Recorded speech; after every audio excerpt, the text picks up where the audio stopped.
Los tipos de interés a largo plazo no solo están aumentando en la eurozona. En Reino Unido y en Japón han marcado su nivel más elevado en los últimos 30 años. ¿Qué significa esto y qué implicaciones puede tener? Veámoslo.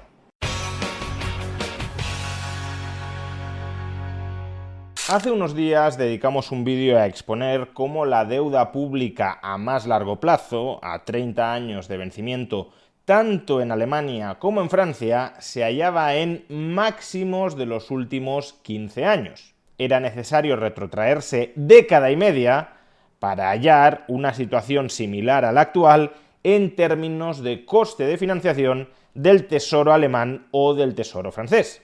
Sin embargo, no conviene pensar que esta situación de tensionamiento de los tipos de interés de la deuda pública a más largo plazo es una situación exclusiva de la eurozona, que sea un problema que únicamente nos afecte a los estados que formamos parte del euro. No es así. Existen otros estados relevantes fuera del euro que están experimentando un problema similar o peor al de Francia o Alemania, es decir, al encarecimiento sostenido de sus tipos de interés a más largo plazo. Y me estoy refiriendo en particular a los casos de Reino Unido y de Japón. Tanto en un caso como en el otro están sufriendo ahora mismo los tipos de interés a largo plazo sobre su deuda pública más elevados desde hace 3 décadas. Empecemos con el caso de Reino Unido. La deuda pública de Reino Unido a 30 años está abonando ahora mismo un tipo de interés del 5,6% anual. Como digo, el más alto desde el año 1998. Y bastante más alto, por cierto, que cuando Liz Truss tuvo que dimitir justamente por haber adoptado una política fiscal irresponsable consistente en bajar impuestos sin recortar el gasto, con el efecto de que el coste de financiación de la deuda pública se le disparara a corto plazo.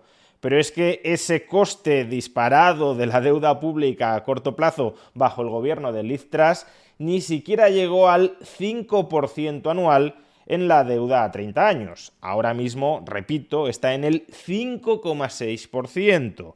Por tanto, más alto que el nivel que llevó a Liz Truss a dimitir. Además, démonos cuenta de la preocupante trayectoria que han experimentado estos tipos de interés durante los últimos años. Tomemos los años 2018 y 2019 para que no se nos diga que esas cifras estaban contaminadas por la situación excepcional de la pandemia. En los años 2018 y 2019, el tipo de interés a 30 años de Reino Unido se ubicaba por debajo del 2% anual. Pues bien, desde que concluyó la pandemia, este número ha ido elevándose de manera sostenida hasta el actual 5,6%. Y no hay ningún indicio que nos lleve a pensar que necesariamente ya ha tocado techo. Pero más preocupante aún es la situación de la deuda pública japonesa a 30 años. El tipo de interés anual que ahora mismo está pagando este pasivo asciende al 3,2%, el más elevado desde el año 2000, momento en el que Japón comenzó a emitir estos títulos de deuda pública a 30 años. Y de nuevo, si comparamos la evolución reciente del coste de financiación de este tipo de deuda, desde luego hay motivos para asustarse.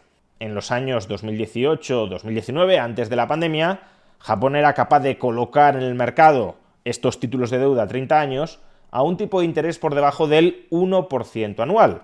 Ahora mismo, repito, se halla en el 3,2% anual y subiendo. Nuevamente, no existe ningún indicio que nos lleve a pensar que necesariamente este tipo de interés ya ha tocado techo. ¿Y qué implicaciones podemos extraer de este encarecimiento sostenido del coste de financiación de dos economías tan relevantes como Reino Unido y como Japón? Pues en primer lugar que esta situación se produce con independencia de que Japón y Reino Unido tengan soberanía monetaria. Ambos estados emiten la moneda en la que está denominada su deuda y con independencia de ello Sus tipos de interés a largo plazo, y en contra de lo que pronosticarían ciertos economistas no demasiado buenos, sus tipos de interés a largo plazo están subiendo de manera sostenida. ¿Por qué? Porque esos tipos de interés a tan largo plazo no dependen de la capacidad de un Estado para controlar su propia divisa, sino que dependen de la relación entre la demanda de deuda pública a largo plazo y la oferta de deuda pública a largo plazo. Y si tanto el Estado británico como el Estado japonés necesitan emitir recurrentemente mucha más deuda de la que los ahorradores nacionales o extranjeros están dispuestos a adquirir, pues entonces el precio de sus bonos baja y el tipo de interés de esos bonos, que mantiene una relación inversa con su precio, sube. Segunda implicación, este exceso de emisión de deuda pública por parte de tesoros como el británico o como el japonés también va a tensionar al alza los tipos de interés en otras economías, como los tipos de interés en los Estados Unidos o en Europa. Y es que al final el ahorrador global lo que ve es que hay distintos gobiernos compitiendo por pedirle prestado y ofreciéndole tipos de interés cada vez más altos en ese proceso competitivo. De tal manera que si unos gobiernos suben el tipo de interés que pagan para colocar su deuda, otros terminarán haciendo lo propio para conseguir colocar la suya.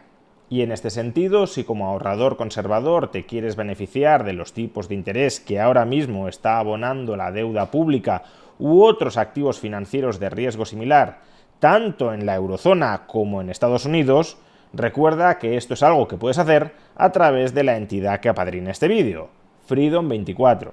A través del broker de Freedom24 puedes invertir en una amplia variedad de activos financieros, entre ellos estos ETFs en euros y en dólares, que están posicionados en deuda pública y también en deuda privada a corto plazo de empresas solventes. Me estoy refiriendo por un lado al Xtrackers 2 Euro Overnight Rate Swap, un ETF en euros con muy baja volatilidad, que ahora mismo está ofreciendo una rentabilidad anual del 3,13%.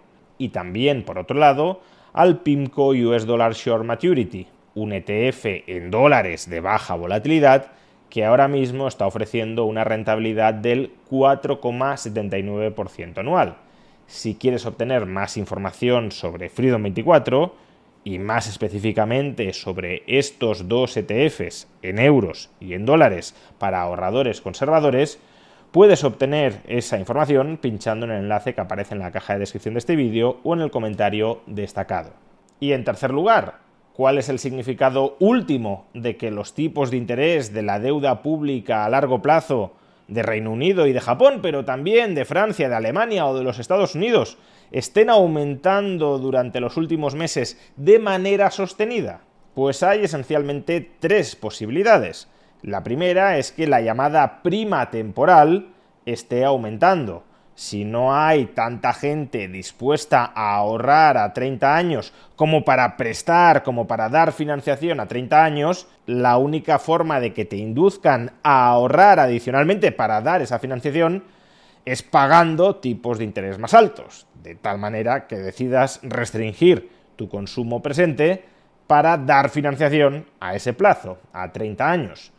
Una segunda posibilidad es que la prima de riesgo esté aumentando. Es decir, como cada vez el stock de deuda pública es más elevado, la probabilidad de que alguno de estos estados termine impagando su deuda va en aumento. Y no hace falta que estemos hablando de una elevadísima probabilidad de default. Aun cuando la probabilidad de impago sea baja, si sube un poco, ese incremento también se trasladará en el precio de la deuda pública y por tanto en sus tipos de interés. Este puede ser de hecho un fenómeno especialmente preocupante para el caso de Japón.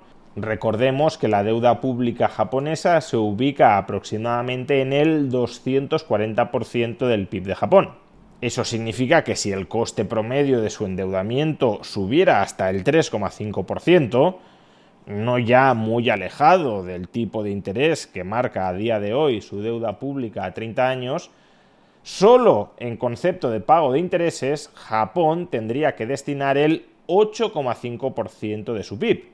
En tal caso, la deuda pública de Japón terminaría siendo impagable y eso nos abocaría muy probablemente a la tercera interpretación que nos pueden estar dando estos tipos de interés crecientes a largo plazo. Y es que no solo puede ser que estén subiendo esos tipos de interés por mayor prima temporal o por mayor prima de riesgo, sino también por mayor prima de inflación.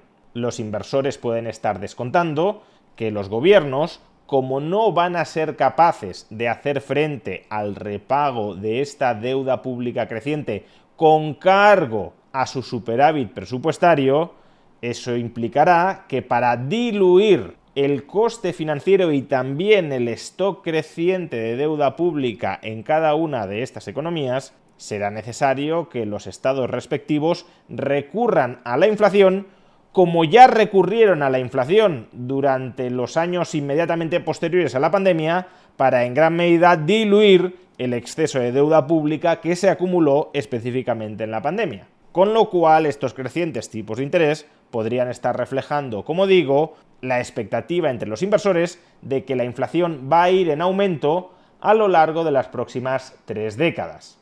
Sea como fuere, malo.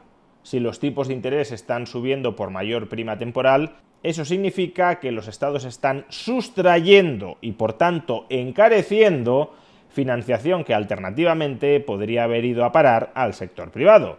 Si los tipos de interés en cambio están aumentando por mayor prima de riesgo, lo que te está diciendo el mercado es que tu probabilidad de impago va en aumento. Y por último, si los tipos de interés están subiendo por una mayor prima de inflación, eso lo que implica es que en el futuro nos van a empobrecer a todos para compensar en parte su exceso de endeudamiento actual.